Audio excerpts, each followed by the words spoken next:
الى نهايته. فريق هدف هذا الهدف ديالو كان كيطمح عليه منذ البدايه.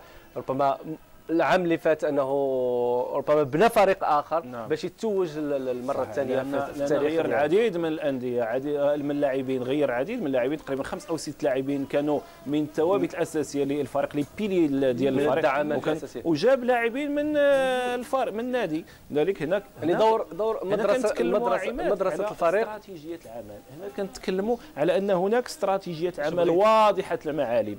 اشنو بغينا حتى اليوم فريق يعني مباراه مهمه جدا، حتى الاهداف اللي سجلها راه بنفس النهج التكتيكي اللي كيلعبوا بنفس. لان في بعض الاحيان الناس العديد من الناس كيقولوا على ان عز العمري ما كيلعبش بمهاجمين كثار، ماشي يعني انك تلعب مهاجم كثير انك سوف تسجل اهداف كثيره، راه طريقه تبادل الادوار بين هاد المهاجمين، والطريقه اللي كيتعامل مع الانيماسيون، هذا التنشيط الهجومي كيفاش خصو يكون هو اللي كيعطيك كثره الاهداف. وفريق المغرب التطواني